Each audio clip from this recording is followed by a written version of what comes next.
I woke to the sound of my phone vibrating on the nightstand. Not the usual buzz, a slow, heavy pulse, like a heartbeat. The screen glowed 30:17 a.m. My own number stared back at me. I never answer unknown numbers at night.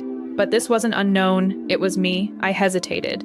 The vibration stopped, then started again. Same number, same time, same rhythm. What kind of sick joke is this? I reached for it. Fingers brushed plastic, cold, too cold. I flipped it open before the third ring. Silence on the line. Then a breath. Not mine. A wet, rattling breath, like someone drowning in their own throat. I didn't say anything. I just listened. The voice that came back wasn't mine, but it sounded exactly like me. It whispered, "Get out of the house now." My skin prickled. The words weren't just spoken. They were dragged out of a throat that wasn't made for speech. I hung up, hands shaking, room spinning. I should have checked the locks. Should have looked under the bed. Should have called someone. But I didn't. I just sat there, staring at the phone. It rang again, same number. Same breath on the line. This time, the voice said, "You didn't listen. Now you'll never leave." I dropped the phone. It shattered on the hardwood floor. Black screen stared up at me like a dead eye. I grabbed a knife from the kitchen, heart hammering against my ribs. Every shadow looked like a person. The front door was locked, deadbolt engaged, chain secure. I checked it 3 times. Then I heard it, a knock, not at the door, at the window. Slow, deliberate, 3 taps, pause, 2 taps, pause, 1 tap. Pattern I recognized, my own knock pattern. I turned around, nothing. Just the empty living room, TV off, lights off. Moonlight cutting through the blinds. I stepped closer to the window. Glass cold under my palm. I peered through the gap in the blinds. A figure stood on the lawn, tall, too tall, wearing my clothes, my jacket, my shoes. It raised a hand, pointed at the door. Not like it was knocking, like it was pushing. The doorknob began to turn. Not just turning, twisting. Like someone outside was forcing it open. I backed away, knife shaking in my grip. The doorknob turned all the way, then stopped. Silent. A voice behind me. Not from the phone, not from outside, from inside the room. It said, "You're already dead." I spun, nothing there. Just the bed. Just the walls, just me. I ran to the bedroom door, slammed it shut. Locked it, leaned against it. Breathing hard, I called 1911, no dial tone. Just static, then a voice on the line, same voice, same breath, same words. "We're coming for you now." The lights flickered. The TV turned on by itself. A black and white movie playing, a man on screen holding a phone, dialing, ringing. The screen went dark, then the phone rang again. I didn't answer. I unplugged the landline, tore the cord from the wall. I sat on the floor, knife still in hand, waiting for something to happen. Nothing did. Not for hours. At 6 a.m., I heard a car pull up outside.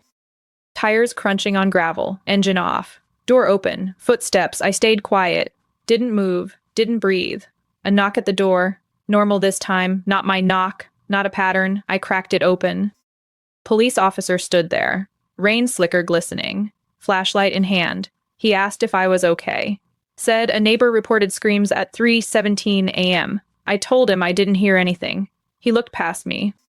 Saw the shattered phone, the knife on the floor, the TV still on. He stepped inside, radio crackling, static hissing. He found nothing. No one, no footprints in the wet grass except mine. He left. Said I should call someone, maybe a therapist. I locked the door behind him, leaned against it, felt the cold seep through my shirt. I picked up the knife again, held it to my wrist. Then the phone rang. Again. Same number, same time. I answered. Silence, then the voice, "You didn't listen. Now you have to stay." I hung up. Then I did something I'd never do. I called my own number. From my own phone, it rang once, then answered, not by me. A voice, my voice, but wrong, too slow, too deep, like it was being pulled through mud. It said, "Too late, you're ours now." I screamed. Dropped the phone. It hit the floor, screen cracked. Black, I ran to the bathroom, locked the door. Sat in the tub, water running, trying to drown out the silence. The water turned red, not from me. From the faucet, blood red.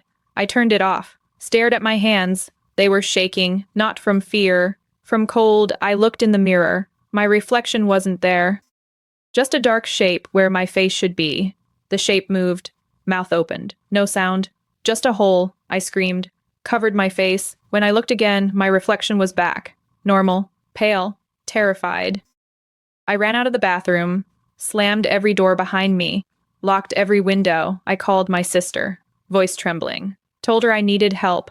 That something was wrong. She answered on the first ring. Voice calm. Too calm. She said, "You should have listened to the call." I froze. How did she know? She said, "Because I got the same call at 3:17 a.m. Same voice, same words." She hung up before I could ask more. I called back. No answer, just static. Then a dial tone.